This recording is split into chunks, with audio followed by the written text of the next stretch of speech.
Hello and welcome to episode 83 of the DaebakCast. This is a weekly podcast where the three of us come together each week to talk about K-pop and whatever's current in the industry. This week we have 4 album reviews. We have Red Velvet, Stray Kids, Casper, and Daya. So we'll be getting into that later. As always, I'm joined by Nate. Banana. Banana. Nana. Yes. You didn't want to do Yes. nah. No, that's not English. Hey, that's still English. What are you talking about? I got my Red Velvet light stick. It is currently lighting up in the background. I'm mad because neither of mine's shipped. My CD and my light stick didn't ship yet. F. Join our Discord. It's Mucho lit. And Facebook group. Slightly less mucho lit. Yeah, it's just not used quite as much, but it's still fine. It's because it's more like Yeah. forum posting rather than instant messaging. Talking. Yeah. Yeah. Yep. And also, as always, I'm joined by Andrew, who usually has 3 things. Number 1, the Red Sox are on a roll right now. They've won 8 of their last 9 or 7 of their last 8 sort of games. Yeah, The no, amazing I think they definitely amazing have the part best was- chance at the series. Yeah, we'll see.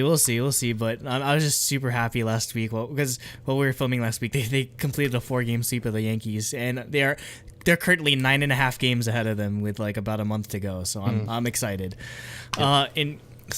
In sort of also baseball related news, we have BTS has added a City Field tour date to their Love Yourself US tour, or world tour rather. They are the first K-pop group to ever do a stadium in the United States. How crazy is that? And I mean, just sort of coincidentally, probably one of the most famous stadium performances by the Beatles was at the old Shea Stadium, which is where the Mets used to play. So it's very fitting. Maybe, who knows, maybe this will be like the Beatles revolution of our generation or something like that. I don't know.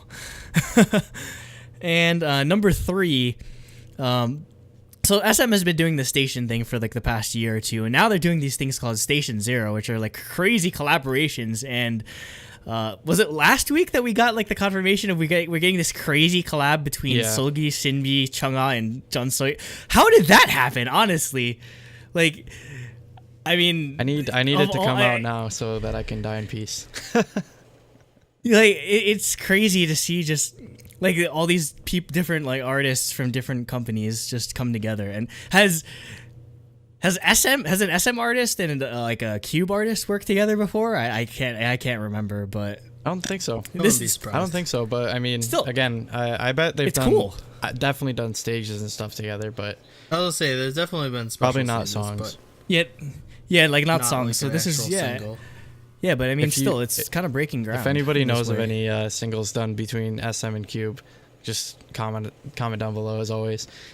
Yeah, let Yeah, us know. please, because I don't know, because SM definitely seems SM's less restrictive than YG. If YG would never, Oh, definitely. YG would never allow any SM artist to collaborate with them, basically. Well, SM's less restrictive than they used to be, that's for sure. So yeah, and I mean, yeah, how that too. we got JYP on a SM Station song that he produced. So they're more chill than they used to be. yeah, so. though I mean, SM Those are and my 3 JYP things. have usually had a pretty good relationship, so that's not really yeah, surprising. yeah, Yeah. yeah. Yeah. That's it. All right, that's all the 3 was things. just All right, things. so without further ado, we can get into the first review, which is Red Velvet's Summer Magic, which is their second summer mini album. So The whole album is a cover of the Kara Japanese single. yes, Summer Magic. Wait, there was a song called Summer Magic? Yeah, it was a Kara Japanese song called Okay, Summer Magic. okay. Anyways, so from here we can get right into the review. So we're switching it up a little bit because basically, like we've been doing with releases, we're just gonna take turns like reading off the titles and stuff. Usually Nate would do it all, but we're just gonna alternate, I guess, from here. So I guess I'll be taking us through the Red Velvet mini album, and then I guess we'll reveal as the albums come up who's doing what. But yeah. So anyways, to start off this album, we have the title track, which is Power Up. Also, please forgive me if I sound like awkward throughout this. I haven't really done it much. So anyways, Power Up, definitely a summer song. However, it's so much different from Red Flavor. Almost called it Red Summer because I always do that. Anyways, super different from Red Flavor. It's not as like right from the get-go, like on your first listen, it's not quite as like catchy and like popular pop sounding. But then the more you listen to it, just the banana banana nana just gets like stuck in your head, and that's all you can hear in your head for like the whole day. It's actually ridiculous. So anyways, I like this a lot. It doesn't seem like a traditional Red Velvet title track. It seems more like something you'd find on like the Red as like a B-side track, which again is not to knock it at all, because we've talked about it multiple times. The Red Velvet's B-side tracks are amazing all the time. So yeah, I liked it a lot. I thought it was great. It also seemed more Japanese than usual as well, as what I'll also add. Yeah, it's on a scale from like on a scale from, I don't know, like freaking Cookie Jar to freaking, I don't know, like Peekaboo or Bad Boy. Like I'd say it's more Cookie Jar in terms of like zaniness and like craziness, I guess. Yeah. I mean, yeah. Basically, I had that in my notes as well. That it's more like a B-side or a Japanese single than a normal Red track. But yeah, it's super catchy. It's really playful. Which kind of fits that B-side Japanese single style more. Music videos back to being weird, like Dum style stuff going on, like or Russian roulette. Also the choreo is really, really good. Yeah.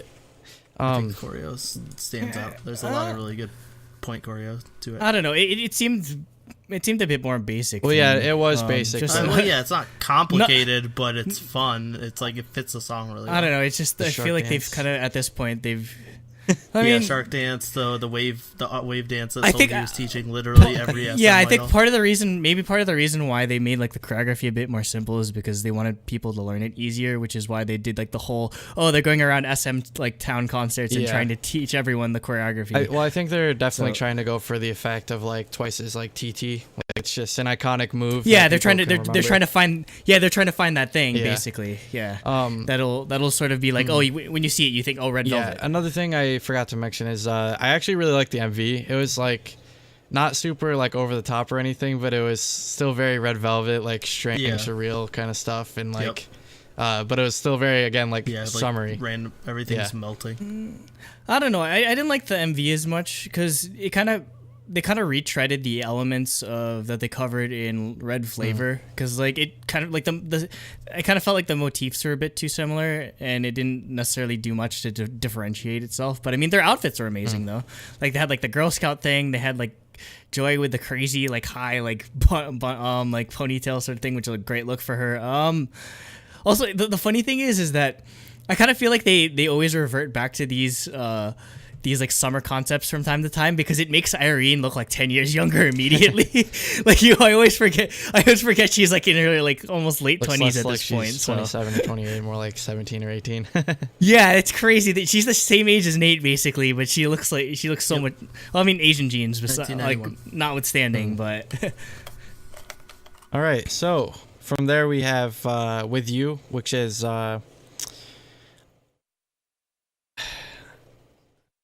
A Christmas song. It kind of does. I was trying to like pinpoint a specific like genre. No, it is. Yeah.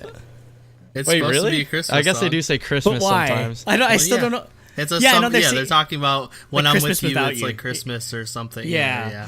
That confused me. And even when they performed it on the music shows, they had like snowflakes in the background. And they put it on a Christmas in August. It's supposed to be a summer Christmas. It's supposed to be Christmas a summer in July Christmas kind of thing. Yeah. Yeah, exactly. Except they're about like a couple weeks late. Yeah. Anyways, I thought this turned out pretty well. I think it definitely stood out the least on the whole album. But that being said, I think it still turned out well. Like I wouldn't add it to my like best of Red Velvet playlist that I have on my phone, but yeah, I still enjoyed it. It was you know, I guess I think it would be decent on any other album, but it's like all the other tracks were a lot better in my opinion. Yeah, I don't know. I thought it was weird. Like they merged a Tropical House and a Christmas song together, and it still somehow worked. So like I thought that was kind of cool. Also, the harmonies are really good in it. Yeah, I mean, obviously, it's not going to blow you away necessarily, but what I really loved was just like the crazy harmonies during the chorus. It was just super catchy, and it definitely, they do a good job of theming like their summer albums, because if you think about like Red Summer, like they had like stuff like Zoo and like all these other like very similar summery themed tracks. So I feel like, again, it's good placement to have this in here. So yeah, I enjoyed it, definitely. Yeah. So from there we have the third track, which is Mr. E, which I actually like the title of this a lot, because what it really is, it's just mystery, but they're like, let's just change it up, Mr. E. Yeah. Anyways, this was definitely a standout on the album for me. Like I think this definitely seems more title track ish than Power Up. Like this song here was probably what I would have expected out of this, like since it's a lot more similar to Red Flavor than Power Up was. Though that might be deliberate that they went for something different just so that it didn't seem repetitive, or they're just trying to make the same song twice.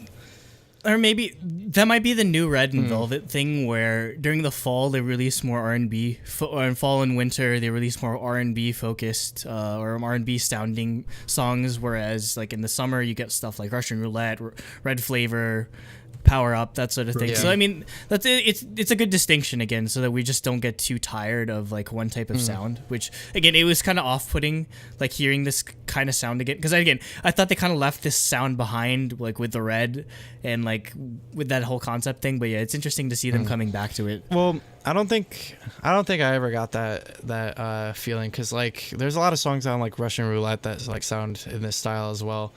So like that was definitely a more like Red style album. Like they say that they don't really do the different styles, but really I think they really do. They just mix them in the albums instead of just. Well, I was gonna say they don't have specific albums like the Red and the Velvet, but they are still doing Red and Velvet songs. They're just putting them together on the same album. So this turned out a lot really good for me. Turned out a lot good. It was very, very good. Anyways, the chorus was very. The chorus was just super catchy. People won't think you're joking. I guess what stood out to me the most. So yeah. Yeah, for me, I love the like jungle ambient sounds with the birds. It made me think of like Zoo 2. I thought it was Zoo 2 too. Yeah, I was like, is this Zoo 2? Like, oh my god. But yeah, like it was a pretty typical Red song, but then the drop was just insane. And also I thought there's a lot of really cool stuff going on with the beat. If you really listen to it. This is I think my favorite song on the track, actually. I don't know. This is the most boring one for me, because again, it just kind of feels like a retread, and also they should have just straight up gone into Zoo 2. But I mean, we'll get to like the more like craziness later, though. All right, so from here we go on to the fourth track, which is Mosquito. This actually is my favorite of the songs on the album. It's like Red Velvet doing a very like it sounds like it. All right, let me try it back. I always get like caught up in my own words. Anyways. Basically it starts out as like almost like a Red track, and then it just boom, it's a hip-hop song now. And I really thought that was amazing. And then also once it gets into the chorus, it kind of goes back into being more like happy. And I like using the like Mosquito onomatopoeia as like the I thought that was really cool. So one thing that stood out to me for the song is there's like the synth line goes back and forth between the right and left channels, and I thought that was like a pretty cool touch. And it's supposed to, I guess, sort of emulate like a mosquito like buzzing in your ear sort of thing. Yeah. I don't know. Maybe I'm reading too deep into it. Probably, but it's an interesting thought. Panning effects are awesome though for that. Yeah, exactly. And then also, I really like the beat. It's pretty basic, but it's still like, I don't know, it just fit the song really well. Yeah, I think it's another one that kind of sounds like it would like be right at home on the Red, because I don't know, because if you've kind of noticed that they've sort of, where if you look at early Red Velvet, or I guess if you look at like stuff like Dum Dum or whatever, they were a lot more hip hop focused, and they've kind of went away from that trend to go more R&B or just like more electro pop style.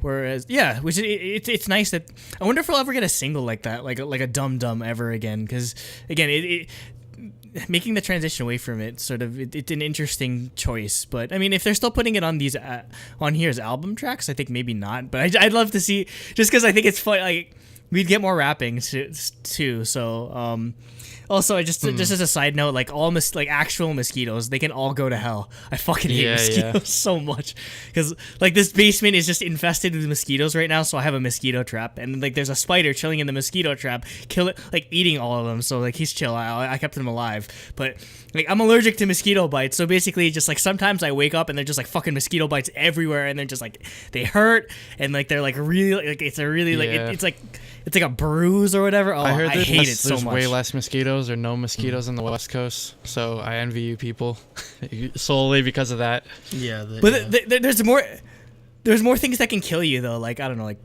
black widows or like tarantulas or snakes or something. Black widows in Michigan. I've knock on wood. I've never seen a black widow in my life, and I never want to. Anyways, so from here, Unless you're talking about Pristine.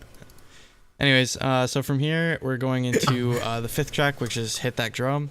So this song I really liked a lot. Like immediately, like it lives up to the name. It's got this drum beat that kind of just like trains on through the song, and like I guess if I go back to my sort of like synesthesia technique, it reminds me of like a locomotive train just like going along, kind of. Yeah, exactly. So with the in the chorus, where I guess it goes the whenever I'm like singing that in my head, and then all of a sudden it becomes Bonamana by Super Junior. Yeah, I was gonna say that's Bonamana. Yeah. Wait, which song? Bonja manja, bonja manja, bonja manja, yeah, like that's the Super Junior song. Like it gets Super so Junior song. Yeah. Now I have two songs stuck in my head, and now because now it has the same sort of. Yeah. And they're like mixing. I need a mashup. Because it has like the same or like the same. Hey, someone's gonna do it. Yeah, for me, I thought the beat and the synth part really stood out for this song. It's like it reminds me of an FX song. It's like really hard hitting, like pop music, if that makes sense. And even like the vocal style they're using, it kind of like matches the type of singing the FX does. So that's what made this song stand out to me. Like the easiest way for me to sum this song up is basically it's 5-member happiness. Again, it's something that I'd never thought we'd ever get again, because it's just such a different, their sound has evolved so much from back then. So again, like the Brazilian style drum thing is insane. Again, I love what Jacob mentioned, the sort of percussive nature of the chorus, and like the boom boom boom hit that drum is super catchy and kind of reminds me of History by EXO, because like there's a part where it's like doom doom doom doom doom, like almost same key and everything. So yeah, this is one of my favorite songs. Again, I'm glad that's a nice thing about Red Velvet. They managed to find consistency without necessarily repeating the same like sounds over and over again, which is very hard for a group to do, because like usually if you look at somebody like, I don't know, like a G-Friend or like an A-Pink, they usually stick to one sound that they're known for and they just go at it over and over again. Whereas Red Velvet, again, their specialty, I believe, like I think is just sort of like in the variety of sounds that they can give. Like one might be like a hip hop track, one might be like a tropical, like Caribbean, like summer style song. Another one could be like a really like elegant, like mellow ballad sort of thing. And again, it just speaks to the level of talent that they have on Red Velvet, that they're able to dip their toes into each of these different genres and still make it sound their own. All right, so from here we'll go into the next track, which is Blue Lemonade. This is definitely the most like I guess R&B type song on it. It's still pretty poppy. Like I'd say it's definitely more like Red Side than a lot of their R&B tracks. Summary. But it definitely is more towards the R&B spectrum. I'd say. If I were to put it on there, I'd be like slightly past middle. But yeah, I actually enjoyed the song a lot. I'm glad they did decide to throw a sort of R&B track on album on there because, I like the variety that I get on Red Velvet albums, and that definitely spiced things up a lot. So I appreciated that. Yeah. For me, what stood out was like there's so many different like cool different synth sounds. There's like a deeper bass like synth. There's a bunch of like weird high pitched bubblegum pop synth sounds, and then there's like distorted instruments as well. So like there was just a lot going on in the synths, and I thought it worked really well. And then of course for R&B velvety stuff, their vocals are just on point as always. This was easily my favorite, like, on the entire album for very obvious reasons. One, this was produced by Mono Tree, and I'm a sucker for anything that they do. Two, it's chip tunes and, like, future bass, which is, like, two of, like, my most favorite genres. And also, it makes a really good use of, like minor in the chorus, like the doo-doo-doo. Like, that part, like, it's just an interesting melody that they wrote for that chorus. So, yeah, and it's just really cool. It's very much an R&B track, but again, it's just very interesting very unique how they wrote the melody to it. So I enjoyed it a lot. Easily my favorite track. Well, not counting the next one, obviously. Favorite new track. Speaking of the next one, we have the song that everybody's been praying for. Please, please, please, please. It's like the begging part in the Dum Dum MV where they're just like, yeah, exactly. Our prayers were answered. So basically, every prayer. We got a glimpse of half of this song at KCON, New York. Red Velvet performed the second verse of Bad Boy in English. And really, we were just asking for a studio version of what they performed. And what we ended up getting was an entire full English version of this song. So, yeah, well... Except they ruined the opening line. It's fine, because who dat boy... talking slick doesn't really rhyme. So I was thinking about it when I was in the car, like, because I listened to this like so many times. I was like, I think it could have been who dat boy. Yeah, same. Trying to drag me round like a toy. I think that would have been pretty good. But I mean, you were saying that you think the original was like talking shit, when they not like it. talking It was slick. Definitely who dat. It was that, yeah. It makes more sense that they were coming talking from shit. The back talking shit. That's definitely what it was. If they said that, like, that'd just be song of the year immediately. Just Red Velvet just saying talking shit. But yeah, like so the first verse, I think they might have actually wrote that after KCON, because like it seems like not quite as good as the second verse of the song. Like it doesn't flow quite as well. But that being said, I still think it does work well overall, and I'm not really complaining. I just felt that the second half of the song was a little more like natural sounding as far as the English verses go. I know. My thought was maybe this, because you know how a lot of them, because obviously Stereotypes were the ones that produced and I don't know if they wrote the song necessarily, but a lot of the times they write lyrics in English and then afterwards they sort of transpose it into Korean. So maybe this is the original lyrics all along, and then afterwards I think I remember. Yeah, that was my thoughts. They were working with somebody I presume when they said they mean like Wendy, and just going back and forth with like what sounds good, I guess, because they said they wanted to do that for KCON in English, and they did that beforehand. Like they came up with some lyrics and whatnot. I think maybe the reason why they only did the second verse of the song at KCON is because they didn't quite get to writing the entire song yet. But either that or they wanted to be a super surprise, like. Or the the surprise. Again, nothing. That might be like the best yeah. like K-pop moment I've ever experienced. Like more than Wonho taking his shirt off, more than like seeing Girls' Generation live at the Best Buy theater. Like the mass realization on everyone's faces when they're like, yeah, no, this is in English. What? The way I describe it is everybody was just completely disoriented. They're like, where am I right now? What is happening? Like just boom, everyone's mind is blown. Like it was crazy. So yeah, overall, like this is one of my favorite songs of the year, and it being in English, like that just like I don't know, I really really appreciate them, like I guess acknowledging the international audience outside of like China and Japan. So I thought it was awesome. Yeah. I didn't have too much to say about it because I mean we've already talked about it a ton.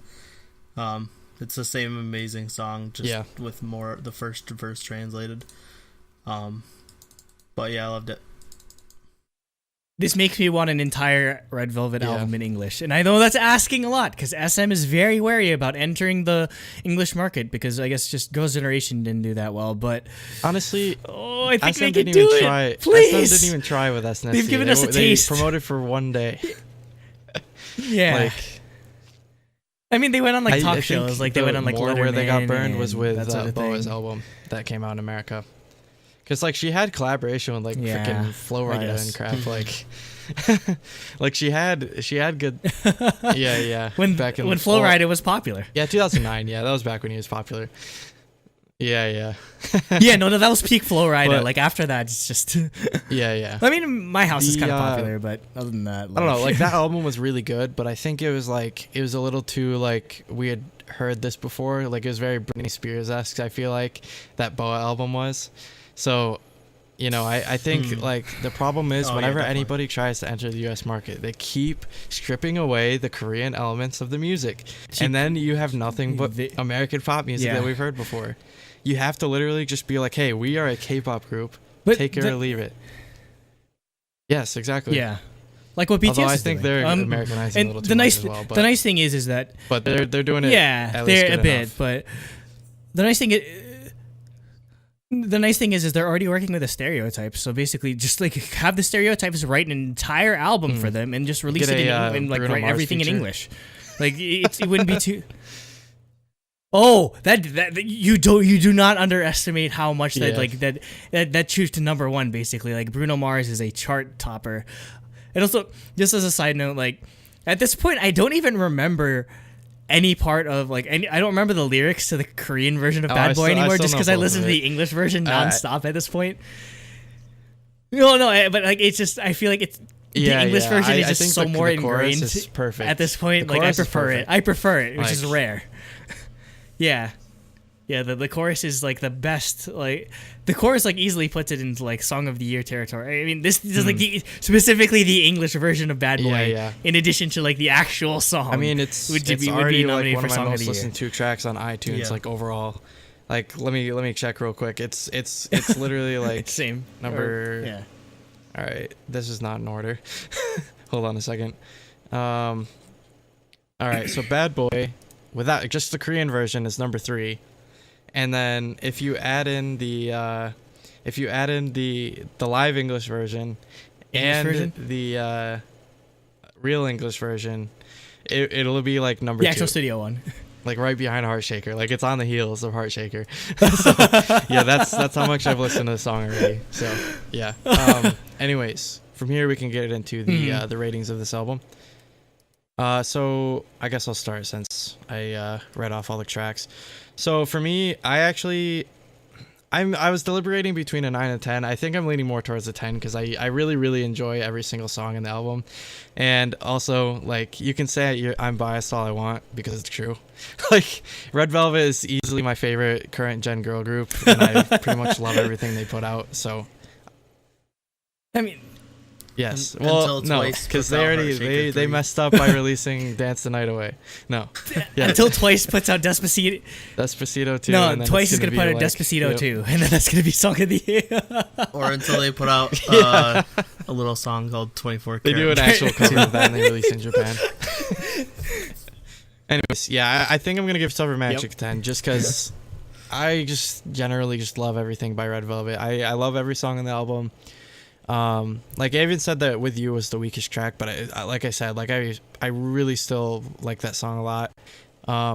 Like I feel like if it was anybody other than Red Velvet, I wouldn't like it as much.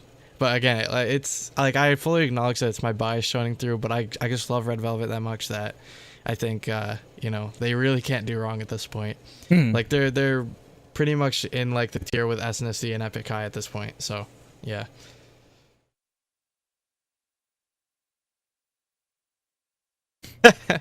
Yep. 10.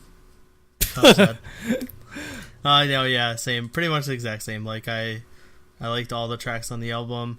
I thought the styling, I liked the choreo, even if it was basic. I thought it fit the song really well, and it's catchy. Obviously bias point, so no surprise there. I'm gonna break the trend. I'm only giving it a 9 just because I don't know. I kind of wanted more out of like the concept part of it in terms of both music video, like I don't know, cinematography. Because the outfits are fine. It's just like the music video and the choreography just kind of fell flat for me. But other than that, again, I liked almost every song on this album, which is, again, it seems like Red Velvet's probably one of the only people that can do that. So like, and also I guess if I were to like put this in comparison, I probably wouldn't like it as much as I loved. Partially because I'm very biased towards like the velvety side of Red Velvet. So I'd still put like Perfect Velvet and Perfect Red Velvet on like a tier higher. No, those are my favorite Red Velvet albums. I couldn't give it a 10. So I mean, it's still a great album though. Or I guess just in general, it's yeah. We were talking about like how this is probably their best work. Perfect Red Velvet. Yeah, I mean, obviously it's going to be very hard to keep that or like match that just because that's Perfect Velvet and Perfect Red Velvet is probably their magnum opus at this point. So it's just going to be hard to like match that level of consistency always. But I mean, still, this is great. And again, it's just such a surprise for them to just go back to this sort of sound. So it'll be interesting to see if they'll like revert again. No, they probably will. They'll probably go into more of a I'm thinking we'll probably get something more in the winter, probably. That's usually early winter. Maybe like December. Like November, December type deal. But again, it's just awesome how they're always consistent with the releases, and no matter if they release 2 or 3 like mini albums or whatever in a year, they're all just quality, and that's why we value Red Velvet like so much, which is because of that consistency. Yeah, really, and like it takes a lot for any other group to like sort of above match that. everybody else. Is like for me, it's just like. Everything they put even out twice, for me, honestly. It's always good, and it's like it's reliable. Like their music is like the Toyota Corolla of music. Like it's like you can count on it. You know what I mean? Yeah, it really is. That's the perfect example for it. Yeah, I mean, minus that like one year where like Toyota had like to recall all the other cars because their brakes weren't working. But like no, it's consistent. You know, like it's always good. Like there's nothing wrong with drive. You'll never run into any issues because it's just the most reliable thing. It wins the JD Power Award every single time. All right, so from there we can go into topic 2. I can't stop my male eyes. Jacob wants women's fashion to regress to the 1700s, where we're seeing ankle is like that's the thing. Like, I took that's too far. Yeah, I took fashion history where you basically women would just wear like super long ass dresses where you're in like long socks because